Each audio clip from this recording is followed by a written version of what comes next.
Maestro, buenas noches. ¿Cómo le va? ¿Cómo está, Novarecio? ¿Qué tal? Un gusto. Qué gusto verlo. ¿Cómo anda? ¿Sigue respetando el no salir? ¿Sigue quedándose en casa? Sí, yo he tomado como proyecto de vida el no contagiarme, de manera que es un proyecto humilde, ¿no? Más bien consiste en sobrevivir la cosa. Claro. Así que he resuelto quedarme en casa hasta que las circunstancias cambien un poco. Y me acuerdo que la última vez que charlamos usted me decía que tenía diálogos con autores, con algunos fantasmas, con algunas de sus pensamientos. ¿Cómo va llevando ese diálogo? Uno siempre tiene diálogos, no literales, sino metafóricos, con lo que uno lee, con lo que uno lee, con lo que uno ve, con lo que uno aprende, o con lo que uno recuerda incluso. A veces uno tiene diálogos con personas que ya no existen o que no han existido nunca, y uno tiene diálogos con uno mismo. Es una época muy buena para volverse loco, pero también para recapitular lo que ha sido, si uno ha sido bueno. Mire, yo casi todas las noches me despierto transpirando porque tengo algún sueño o algún recuerdo de mi propia inepcia como persona, esas culpas súbitas que uno le agarra, y porque hay demasiado tiempo, y porque esta famosa vida tan agitada que uno suele llevar en la sociedad de consumo, un poco se ha reducido y tenemos lamentablemente mucho tiempo para pensar. Usted decía las dos opciones Por lo cual no siempre es una buena noticia, quiero decir. La tranquilidad, la posibilidad de la meditación a veces conduce a habitaciones que uno no quisiera Está muy transitar. bien. Usted decía, este es un buen tiempo para o volverse loco o para recapitular. ¿Usted me garantiza que si recapitulamos, zafo de la locura? Estamos al borde del arrepentimiento cada vez que recapitulamos. Al menos yo tengo una vida de tantos yerros que cada recuerdo es un arrepentimiento. Pero yo creo que todos, si ponemos la suficiente enjundia en esta institución del arrepentimiento, vamos a encontrar muchos lugares para ejercerla, ¿no? ¿Qué me hubiera costado, pienso yo a veces, ser un poco mejor con mi padre? Se me hacen patentes cobardías, aprovecharme a veces de la debilidad de alguno, y eso me da una culpa tan grande que he resuelto, por empezar, he resuelto enojarme cada vez menos. Está muy bien. Está muy... Entre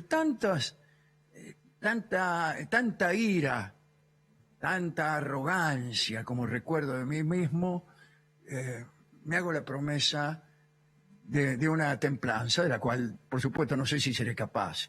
Pero no está mal. Pero digo, Ahora, esto no quiere decir Sí. que este sea un aspecto positivo de la pandemia, ¿no? Que es una pregunta que le gusta mucho a todos. ¿Y qué cosa positiva ve de la pandemia? Ninguna. ¿Qué cosa positiva quiere que vea? Quiere que me da tiempo para escribir. Además, cosas personales, ¿no? Ese continuo responder por lo de uno.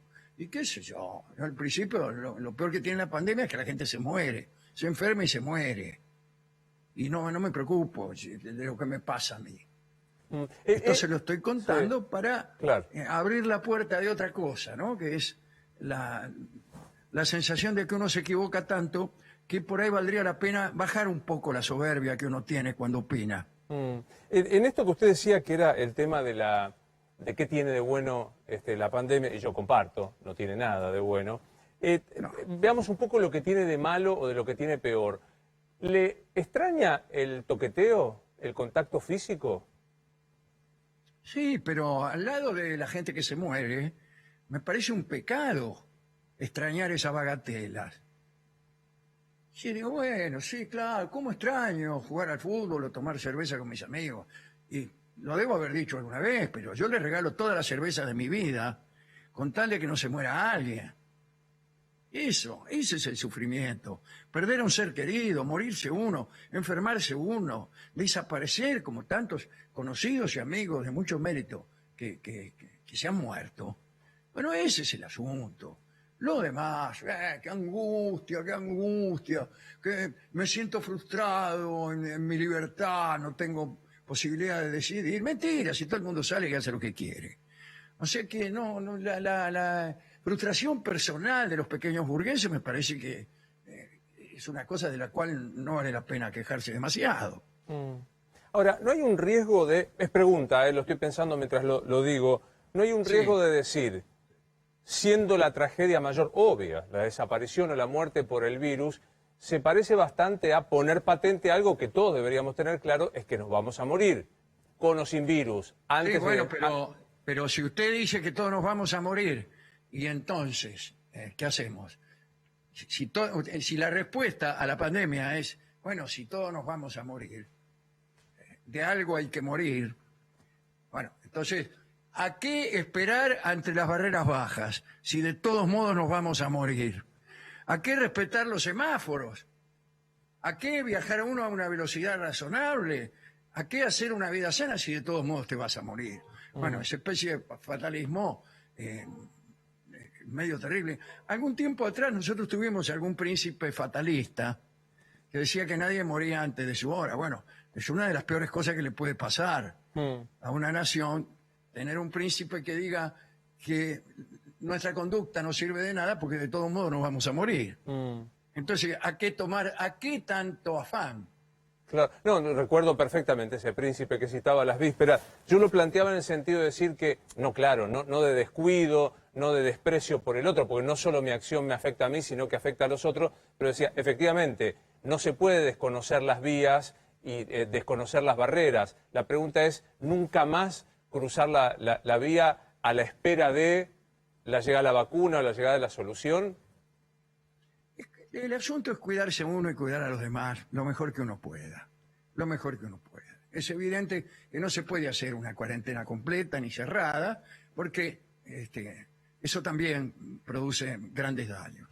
Pero lo que sí se puede hacer es tener un poco de conciencia y cuidarnos lo más que podamos a nosotros y a los demás. Nada más no es tan difícil. No es tan difícil. Después, bueno, esperemos que llegue la vacuna, qué sé yo. Sí, claro. Si es que llega, si es que la vacuna es efectivamente eficaz, etcétera, etcétera. Pero después piensen, Novarecio, a lo mejor la vida no es otra cosa que una continua dilación. Nosotros somos la dilación. Si usted me dice a mí, después de todo, si todos nos vamos a morir, evitar la pandemia es una mera dilación. Y la respuesta es que nuestra vida es una dilación. Es un oscuro interludio, dijo alguien. Es una espera. Tratamos de hacerla lo más larga posible. Claro. De eso se trata, ¿no? Me gusta mucho pensar este concepto de la vida como una larga dilación o espera. Los psicoanalistas, y estoy al borde de citar a un común y respetado amigo, que es el licenciado Rolón, suele explicar muy didácticamente que en esa espera lo que se interpone es el deseo y los proyectos y la motorización de esto. Así es. De ese modo amueblamos la espera, ¿no es cierto? Es una gran expresión. Es el que nos mueve a hacer proyectos, etcétera, claro. Que se lo voy a robar, citándolo por supuesto. Me gusta esta historia de que los proyectos son los muebles del deseo, que uno va a mover. Esta larga espera, sí. Claro. ¿Y usted con qué va a mover? Una espera al revés.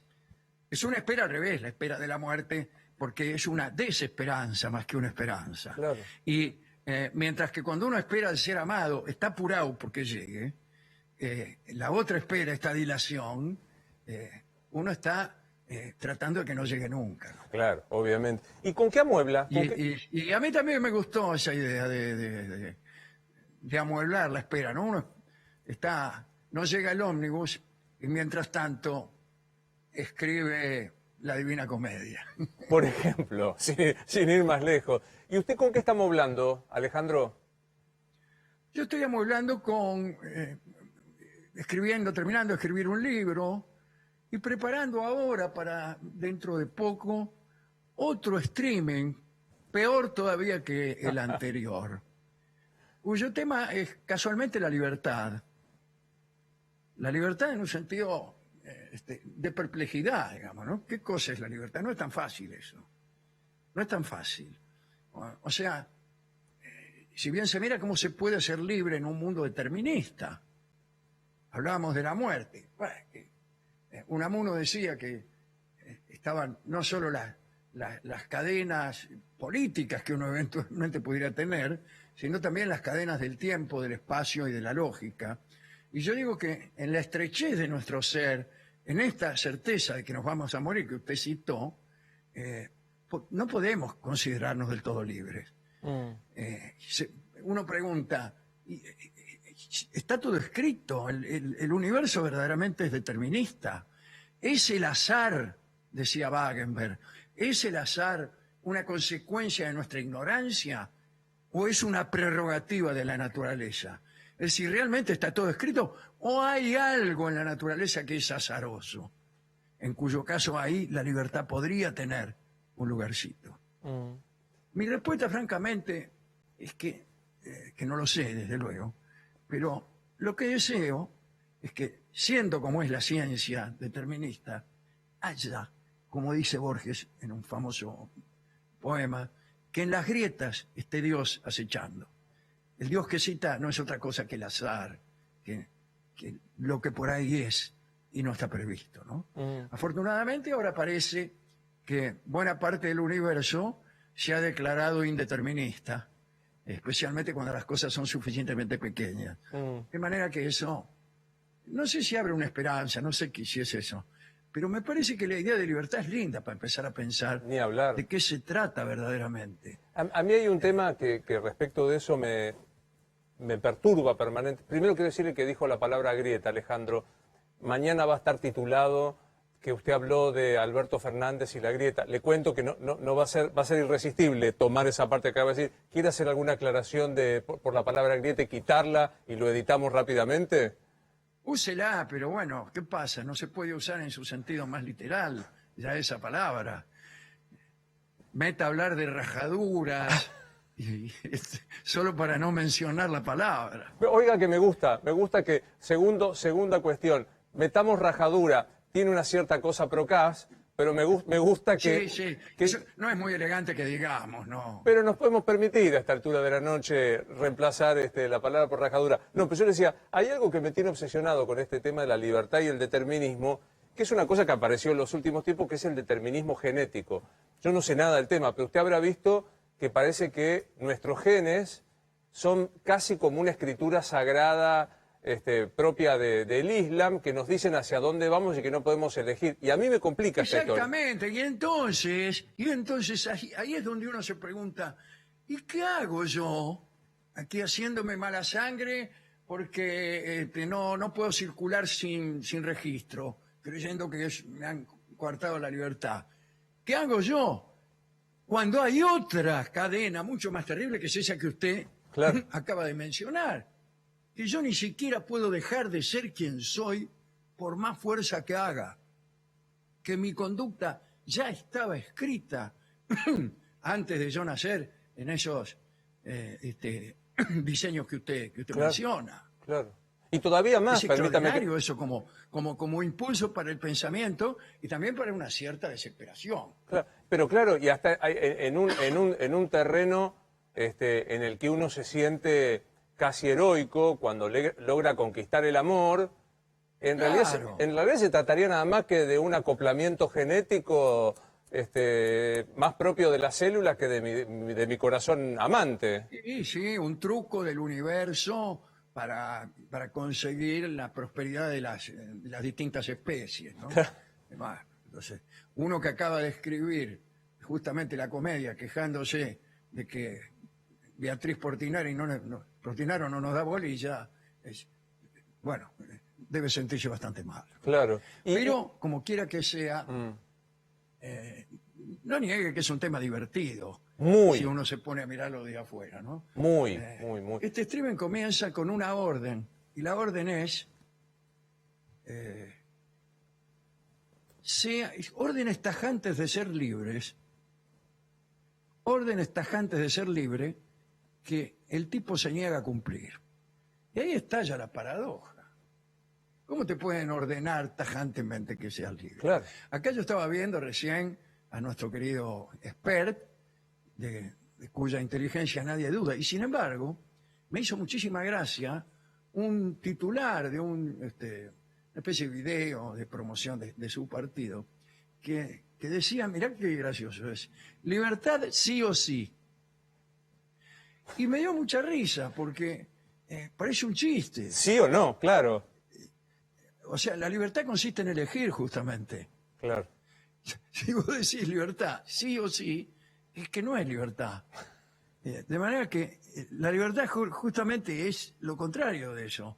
Es poder elegir, desplazarse, elegir cuánto espacio ocupamos, en qué tiempo vivimos, si vamos para atrás. Pero bueno, todo eso no lo tenemos, lamentablemente. Claro. Está el otro, Luis. Esto le gustaría mucho a Rolón también. La libertad es fenómena, pero en cuanto aparece el otro, ¿qué pasa? ¿Qué pasa con el deseo del otro cuando chocan con el nuestro? Mm. Y el Bueno, ejercicio sobre de todo ese, eso- claro, y el ejercicio de ese deseo respecto del otro tiene el riesgo de, también terminología del amigo Rolón, desotrarlo a ese otro. Digamos, en pos de ejercer mi deseo, mi libre deseo, invado el del otro. Invado el del otro, lo frustro, lo destruyo. Ahí está. Es el famoso problema del paraíso. ¿Cómo construimos adecuadamente el paraíso? Bueno, va a ser un lío. Va a ser un lío. Porque el que es para mí el paraíso, para usted será el infierno. Y dónde me voy a ubicar? ¿Y cómo hace? Bueno, la sociedad humana tiene exactamente ese mismo problema. Pero como el paraíso es por definición un lugar donde ya todos son felices, casi también por ley, ahí sucede que la única posibilidad es imaginar cada uno nuestro propio paraíso. Y a lo mejor nuestra única posibilidad de ser libres es imaginar. Hágame Ahí- ahí acordar puede ser. hágame acordar que quiero preguntarle si la libertad y la felicidad son necesarias, porque digamos, si libertad implica un concepto de felicidad o la felicidad supone un concepto de libertad, pero no quiero dejar, porque es una asociación libre, trajo acá el paraíso. ¿Le pasó algo con la declaración del Papa Francisco reconociendo las uniones civiles de personas del mismo sexo? Me puso muy contento. Me puso muy contento. Doy en pensar también que los preceptos de la Iglesia tienden, y en muchos casos, afortunadamente, a hacerse cada vez más metáfora. Es muy fuerte eso. Los preceptos, aquello que era un dogma casi... Exactamente, claro. Son más que nada... Claro. Se convierte en una situación metafórica, poética, histórica. Ahora, pensaba qué ejercicio de... Sin compartir, sin ser creyente y con el mayor de los respetos por los católicos, qué ejercicio de libertad debe ser para alguien que está en la cúspide de esa estructura, ejercer esa libertad yendo en contra de miles de años de tradición, ¿no? Es un gesto extraordinario para mí, un gesto extraordinario. Estamos tan preocupados con otra cosa que no hemos captado la grandeza de ese gesto. La grandeza incluso en el tamaño. Es una herejía del tamaño baño. Es enorme. Pero afortunada, porque evidentemente en la historia hemos venido encorsetados y atados por muchas cadenas de prejuicios hacia las mujeres, hacia las preferencias sexuales, hacia los que son distintos, hacia los bárbaros, llamados bárbaros extranjeros, quiero decir. Bueno, todas esas persecuciones, afortunadamente y muy lentamente, van perdiendo su sacralidad, van alcanzando su verdadera dimensión de burrada, como en el caso de Galileo, etcétera, etcétera. Le preguntaba si la condición de libre supone un estado parcial, al menos de felicidad, y si la felicidad como tal supone una base de libertad. No lo sé, uno puede ser libre y feliz, pero es raro, ¿no? Es raro. Yo no sé si uno persigue tampoco, Luis, la felicidad. ¿Usted está seguro? de que uno persigue la felicidad como ese estado así, donde las cosas suceden tal como nosotros queremos. No estoy seguro de que sea completamente así, ¿no? Pero evidentemente que la felicidad sin un amplio margen de libertad es difícil. Es difícil. Ya si te morís, soy mortal, dice Sábato, ¿no? ¿Cómo quiere que sea feliz? Claro. Y bueno, ya si sos mortal, ahí hay una limitación. Pero bueno, también está en el hombre, y eso me parece un recurso genial, con esa genialidad del bajo presupuesto. El hombre se arregla, el hombre se conforma con poco, ahí cito a Rolón también, ¿no? Y así como Orson Welles prefería los bajos presupuestos para imaginar mejor cine, el hombre por ahí prefiere el destino un poco estrecho, que no se den, que no se cumplan todos sus sueños. ¿Para qué? Para extremar su creatividad y yo diría también su grandeza, que es otra cosa a la que por ahí uno aspira en vez de a ser feliz. Digo, siendo feliz aunque no pueda elegir siempre, aunque no pueda cumplir sus designios, y ser feliz incluso con pequeñas cosas que son hasta rebeldía contra el universo por ser como es.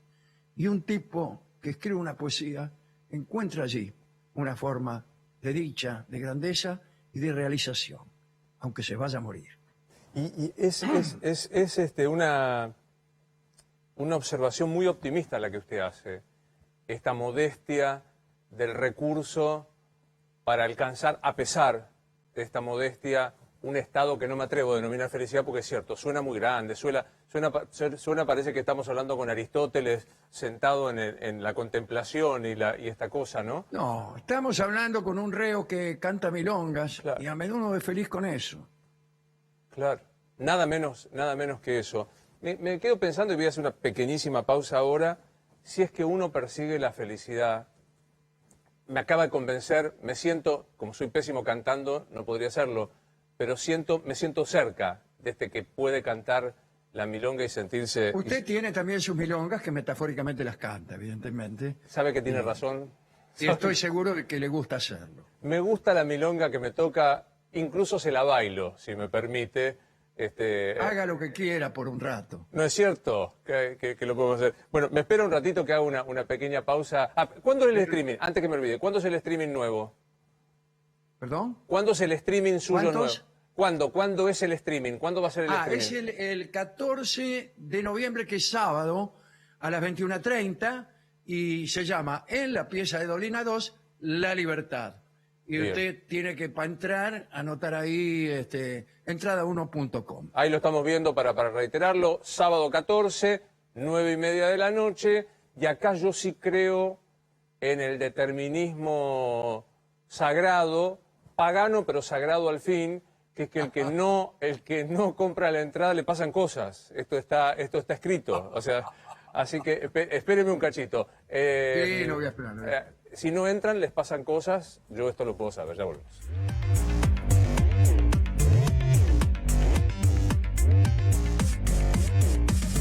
Recordad que las tostadas Molinos del Bosque van con todo, las encontrás en Argentina, pero también en Uruguay, Paraguay, gracias a la gente de Productos Cariló. Retomo, Alejandro, me quedaba pensando un poco en esto que usted decía, ¿no? En la suerte en esta hipótesis que va a llevar en su charla el 14, a través del streaming, de la libertad y de la cosa mandatoria, obligatoria de la libertad que lo transforma en un contrasentido. En estas charlas con usted mismo, ¿se anima a pensar si fue un hombre libre a lo largo de su vida? Sí, yo pienso mucho en eso y evidentemente no lo he sido. No lo he sido y suele pasar, hay una técnica cuentística, especialmente del Oriente, que consiste en relatar la historia de un hombre que trata de eludir su destino ingrato y hace un montón de movimientos para escapar a ese destino. Finalmente, todos esos movimientos son precisamente los que lo conducen a la perdición que él creía estar evitando. Yo temo que a mí me ha pasado un poco eso, huyendo de ciertos foros en los que no quería aterrizar. Finalmente los caminos han sido tan extraños que fui a parar allí donde no quería ir. Y he sido también demasiado pendiente del ajeno arbitrio, pero no me arrepiento de eso. A mí me parece que en eso hay también una lucha contra la propia soberbia. A veces el necio, cuando tiene demasiada libertad, se hace daño él mismo. A veces uno debe elegir, al menos en ciertos momentos, someterse al ajeno arbitrio. Decir, bueno, si yo tengo 15 años y todavía no conozco bien esto, le voy a preguntar a alguno.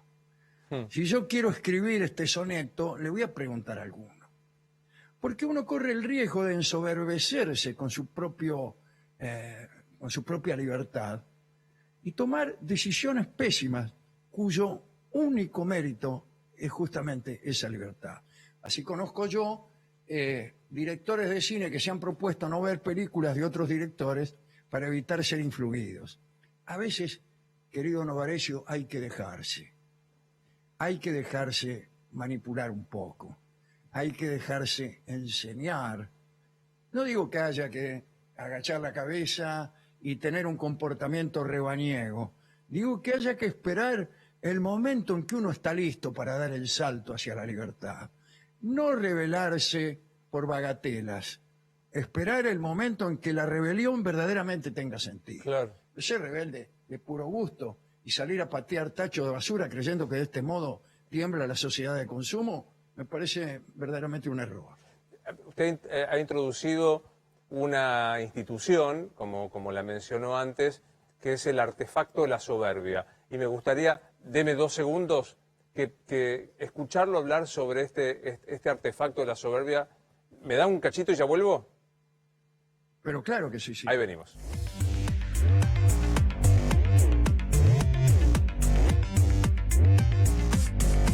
Gracias a la Confitería La Princesa, San Juan 3136. Alejandro, digo, la soberbia, ¿cuál es el límite entre la soberbia y el necesario ejercicio del yo que decide y que asume el riesgo? Y nadie lo sabe. En general, uno confunde esos límites. En la Argentina hay un ejercicio de la soberbia bastante notable que asume formas incluso más suburbanas. Por ejemplo, a mí me antipatizan mucho los cancheros y los compadres. Es una forma de soberbia argentina, ¿no? Esa forma de superioridad simplemente desde la cara, el tipo te mira, te cancherea, te sobra. Eso es una forma de soberbia. Yo odio eso, pero yo no me acuerdo si Mario Mactas o Jorge Dorio hablaban alguna vez de la soberbia de los mediocres. Porque yo he escuchado hablar mucho de soberbia y acusar de soberbios a tipos que realmente tenían fuertes razones para hacerlo. Quiere decir que lo que más aterra es la soberbia de quienes ni siquiera tienen mérito alguno como para situarse en esa situación. Y hay también una antisoberbia argentina que tiene mucho también de la soberbia que combaten. Yo he conocido mucho a Antonio Carrizo. Era un hombre de una extraordinaria inteligencia y que se le caían las ideas de las manos y las desparramaba con una generosidad que otros consideraban soberbia. Y cada vez que querían criticar a Antonio, lo criticaban por lo mucho que sabía o por lo mucho que se le notaba ese saber. Y en ese caso, yo prefiero personas sabias que estén conscientes de su sabiduría y que la prodiguen generosamente, que no aquellos que por ahí se quejan de que uno hace demasiado, intenta demasiado y lo critican justamente por esa generosidad. Nada menos. La palabra soberbia es demasiado usada en la Argentina y a veces, diría yo, injustamente. Ha sido un enorme placer como siempre. Lo veo el 14 y me quedo amueblando este camino para transitar el deseo. Un gran abrazo, Alejandro. Bueno, lo felicito por esa decisión y espero que les salgan hermosas milongas. Que así sea. Gracias. Se quedan con Jay Mamón, con Estelita, con Diego Torres. Soy Luis Novarecio. Hasta mañana.